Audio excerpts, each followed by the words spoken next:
Hello everyone and welcome back to a brand new video and the finale of WOR. Yes, round 11, we head to Brazil, of course. If you missed out on the video that went live last week from Silverstone, the British Grand Prix, I would highly recommend going back and checking it out. But yeah, tonight, the final race of WOR. Of course, we have won the championship, so we're not under too much pressure.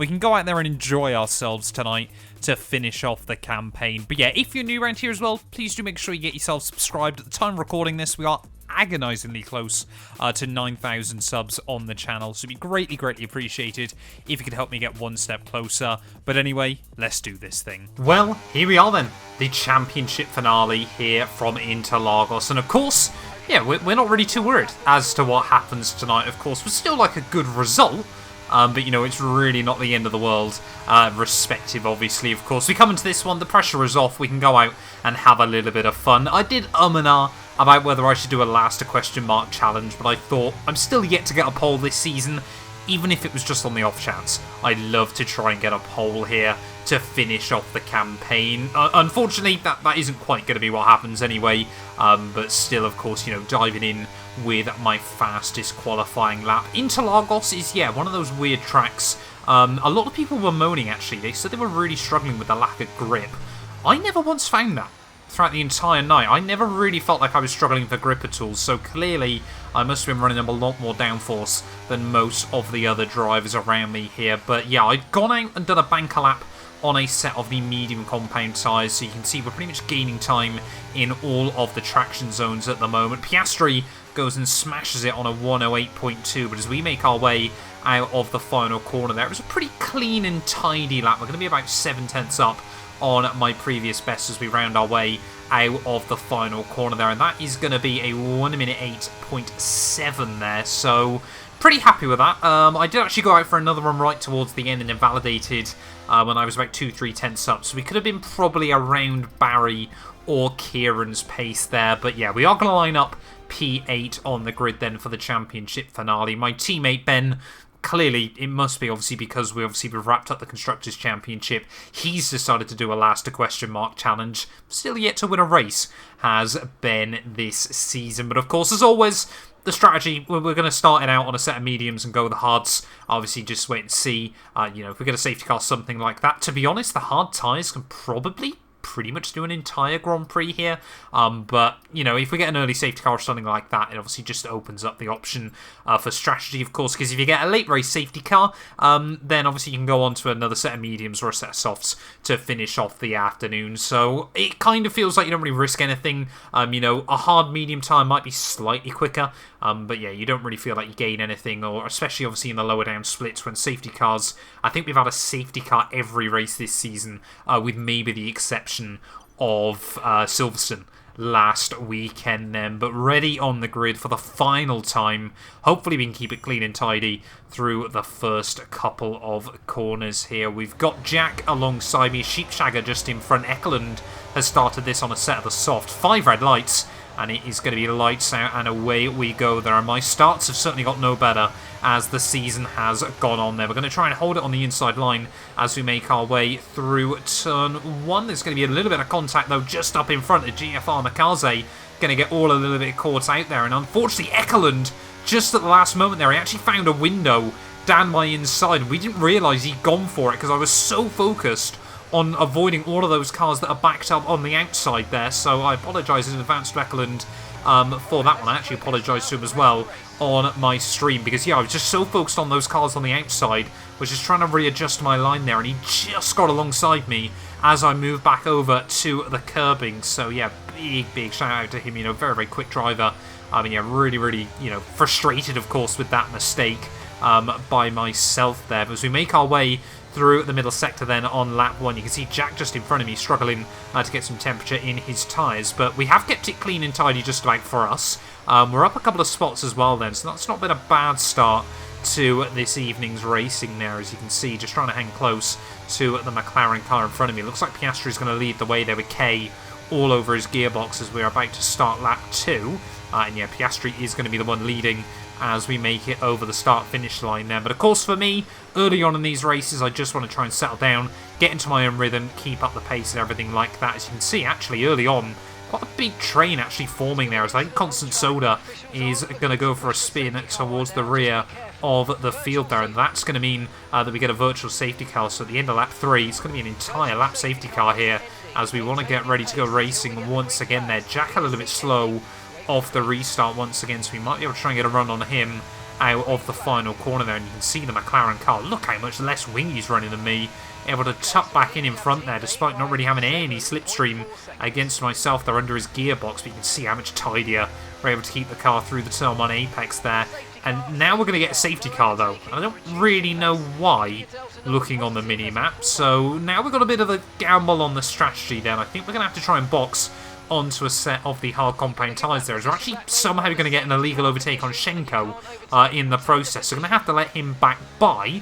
Luckily though, I think the Mercedes driver understood there was a glitch there, so he's going to instantly let me back through again, which, yeah, very, very thankful of there. As we head into the pit lane though, Piastri I think is going to dive it in at the front of the field there, but Barry and Jack in the McLarens are going to come in just in front of me, so I can imagine that Jack probably quite upset with that one, because Barry did make a rather late move over into the pit lane then, but Piastri actually must have sped into pit lane or sped under Delta, because suddenly now he's got a 5-second penalty here. We're going to get the jump on Jack, obviously by virtue of those McLaren cars obviously having a double stack in this race there. And we're actually going to head back out then onto the circuit all the way down in P14, but of course, yeah, unless Piastri pits again, unless we get like another safety car, he of course is going to have to serve that penalty at some point today, unless, you know, he goes to the end on that set of those hard compound tyres. But end of lap 6 though, ready to go green flag racing once again there. I believe it's one of the Haas cars leading the way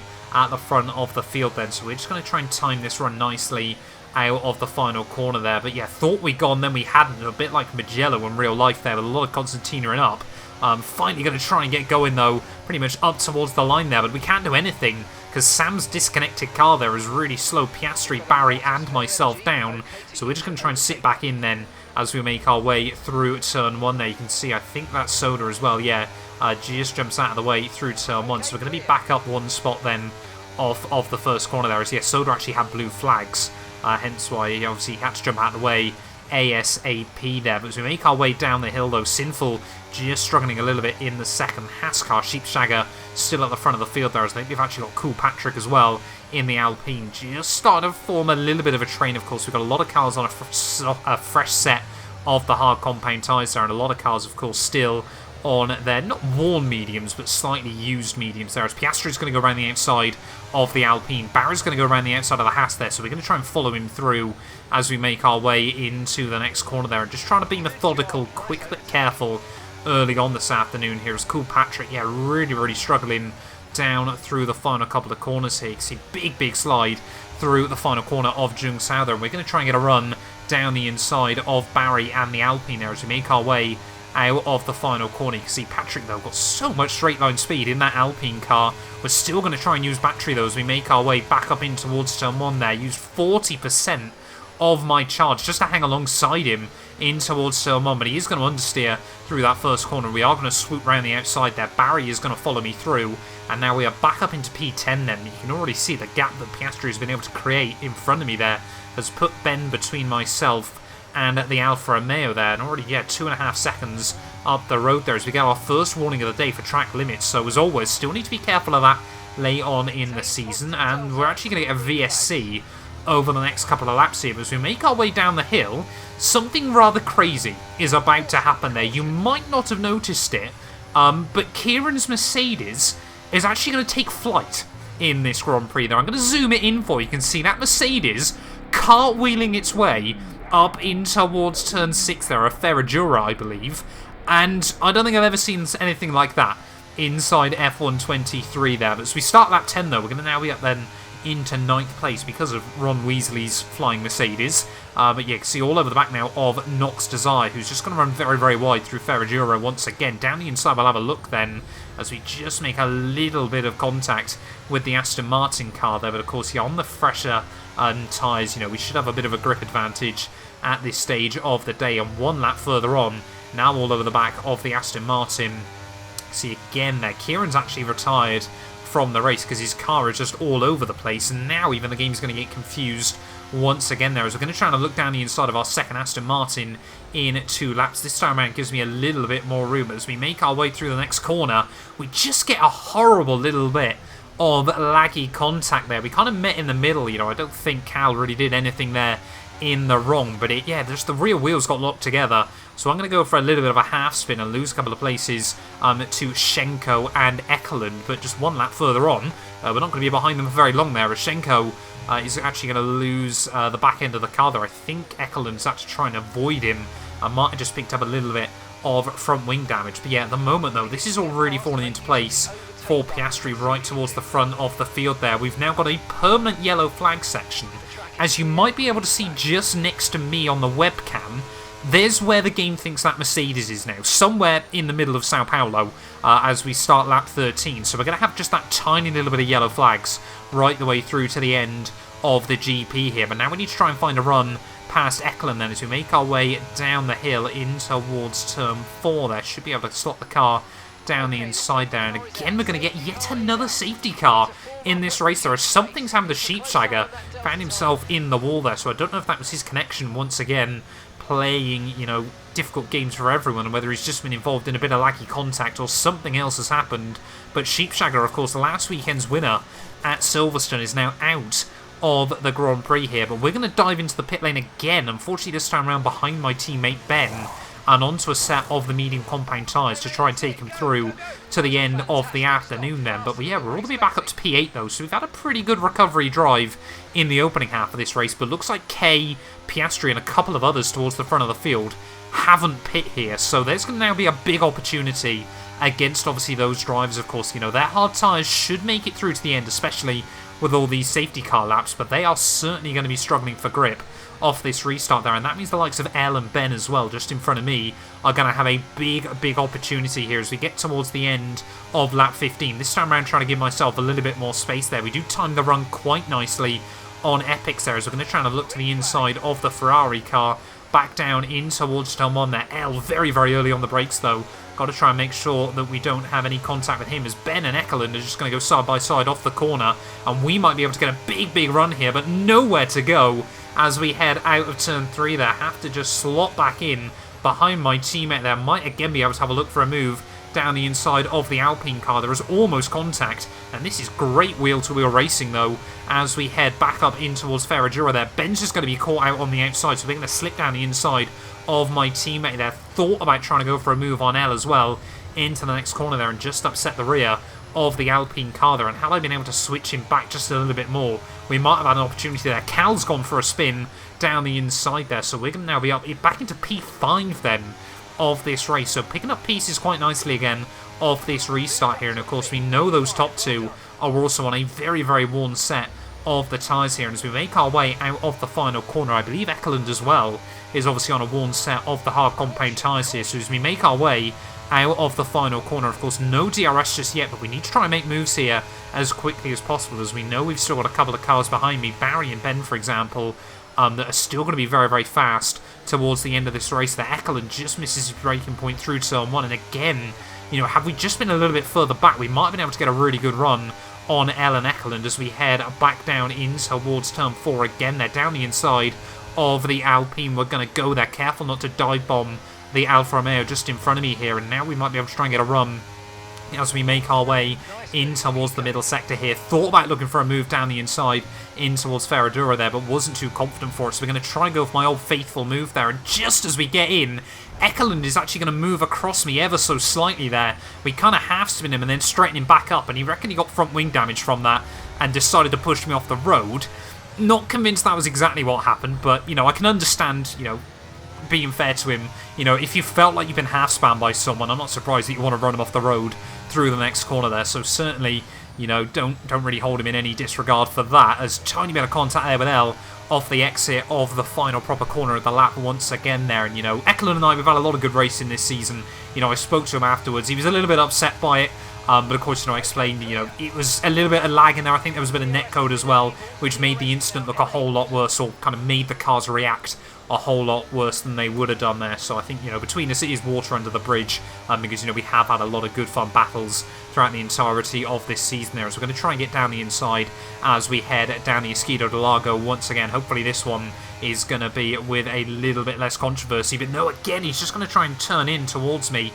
And, you know, we're kind of getting a little bit squeezed in those moments there. You know, I can take a bit more curb, but I'm trying to get the car slowed down to make sure I don't run him out of road there. As starting lap 19 now, Barry has really brought himself back into this fight once again. He's going to go down the inside there as we make a little bit of a mistake through turn 1. So Barry was really, really quick at this stage of the race. So I'm going to try and stick with him as best as possible here, as he's brought me now back up with K and Piastri at the front of the field there. You see, he gets around the outside of K. K's clearly not too happy with that, so tries to dive it back down the inside through the next corner. So we're going to say thank you very much and get around the outside of the AlphaTauri car there. And now, of course, of the Alfa Romeo at the front, obviously still has that 5-second penalty here. So lap 21, you know, not only have we got a big advantage over him, but we also need to make sure, of course, that we get him out of the DRS there. But even if we can, you know, that 5-second penalty could be rather costly towards the end of the afternoon. Just getting a big, big run down the Esquido de Largo there, trying again not to make sure that we go down the inside of Barry too aggressively either there. But we are now back up into P2 then of this race. So we've now got these top two cars there. They've got a bit of a gap to the likes of El and Ben behind us, but we're going to be fighting it out towards the end of the race here. As you can see, Piastri now just struggling to keep up inside the DRS range here. He will actually drop out of the DRS pretty much after this, and while Barry and I have got to be really, really careful at this stage of the day, because, of course, we've both got a warning. We both obviously don't want to pick up a track limits penalty, but we've got to be really, really strategic here and just build up the battery towards the end of the GP here. You can see 10 laps to go. You know, unless either of our tyres really hit the cliff, we have just got to sit behind him here, save the charge as best as possible, you know, get all over his gearbox, make him use that battery where he needs to, and then try to capitalise right towards the end of the Grand Prix there. It's a risky strategy to make here at Interlagos, but to be honest, he was quicker than me. You know, I was keeping up with him at the moment. It didn't feel like I was having to sit back too far or anything like that. So I was kind of just quite happy here, of course, you know, being helped along by that DRS, and, you know, trying to save up as much battery as I possibly can here, as in towards the final few laps then of the GP we go there. Piastri had still actually been able to look after his tyres pretty well here. You can see Barry now definitely aware of the mind games I was playing towards the end of the race there. So he's going very, very defensive down in towards turn 1, kind of trying to invite me to have a look around the outside there. But again, still not really trying to commit to anything here as we head back out of the Centre S once more. You know, making it very, very clear as well, we're not going for this move yet. We're going to wait right until the end of the GP here. We know there's a big opportunity down at the back straight, or down, sorry, the front straight even, on the final lap of this race. So it is probably going to be a last lap showdown here, as out of the final corner we go once again. We've still got 70% charge here. You can see as we get over the DRS line, Barry's actually having to try and save battery here. So we're going to try and have a look to the inside, back down in towards turn 1 there, pull completely alongside him, see if we can try to force a little bit of an error out of him through that first corner. I have no idea how he didn't get a warning for that on the exit of turn 2 there, because he completely cut that corner, and now you can see again the red light flashing on the back of that McLaren. So we know he hasn't been able to save up battery late on. We know he's going to be really, really low on charge here. So what we need to now do throughout this final lap of the race is just try to stick as close to him as we possibly can here. You know, it's kind of a little bit cheesy, to be honest. As you can see, another little mistake there coming from the McLaren car, but yeah, it's kind of a bit cheesy, you know, the fact you can do this throughout an entire race, and obviously then it all basically just comes down to the final lap, but you got to play to your strengths, you got to play to the game, and everything like that. So in towards the final sector then of the final race of the year here, we are still all over the back of the McLaren car there. We're going to have a little bit of a lock-up throw through the final corner, and now as we get back onto 4th gear, we're about 6/10 back here, so we're going to have to drain the battery as we make our way towards the start-finish line here. You can see Barry again is having to save battery there. We're gaining up towards the line, and we've not done it. 6 thousandths of a second at the line there. We absolutely bottled that right at the finish line there, and I'll be honest, you know, I said it as well on stream at the time, I didn't really deserve that victory, to be completely honest. You know, had I gotten to the line, fantastic, but I had really in my head, you know, Barry absolutely rapid throughout the first half of the season. You know, it's been super unlucky during the second half of the campaign there. I had and ahhed about whether I would just let him keep it anyway, but that was genuinely not what happened. I was still trying to get him towards the finish line there. And yeah, to be honest, like I said, you know, the fact that you can sit behind someone for that long and cheese it like that anyway kind of frustrates me with F123. So to be honest, I see it as a little bit of karma against myself there, you know, for playing the mind games for far too long towards the end of the afternoon. And yeah, 0.06 of a second. I actually slowed down the footage as well after the race. I overtook Barry a single frame after the finish line there, so about 15 centimetres after the finish, and that I believe is also my closest finish of F123 there. And what a way to finish out the campaign as well. You know, really can't complain with the season we've had. Of course, you know, happy, you know, Barry, like I said, yeah, absolutely deserves that as a final race victory of the season as well then. But taking a look at our final championship standings then, we wrap it up obviously after 11 races. We had 10 point scoring finishes. The only race I didn't score was obviously Jeddah, where I binned it quite late on in the day there. 156 points for myself. Piastri absolutely would have dominated the championship. You know, missed the first 5 races and was still only 40 points back come the end of the campaign there. Barry, with that win, does clutch back up into P3 there. I didn't actually realise this, but had he finished P2, he would have actually finished all the way down in 5th place overall in the end there. Ekeland in 4th ahead of Ella the Gamer, and then we've got Ben ahead of Sheepshagger and Jack Clays there. Constructors wise, obviously Ben and I took that 251 points in the end. McLaren on 178 there, with Alpine in P3 on 106, just 2 points ahead of Alfa Romeo. But yeah, a massive thank you to all of you that have supported me throughout this entire series. For anyone that's come around and watched the streams or just watched these highlights, it has been a massive, massive pleasure. I probably won't be competing in the next season of WR unless the night of the race changes, unfortunately. But we will be back, I'm sure, with more League Racing content in the future. But yeah, thank you all so much for watching, and we are finally an F1 League Racing champion again. A massive thank you to all of my YouTube members and my Patreon supporters for their continued donations to help my work. These things go much further than I think a lot of you ever realise, and allow me to continue making content full-time here on YouTube. So if you want to support me from as little as £1 a month and be featured on all of these end clips, either click the join button next to the subscribe or head over to my Patreon. There's a link down in the description.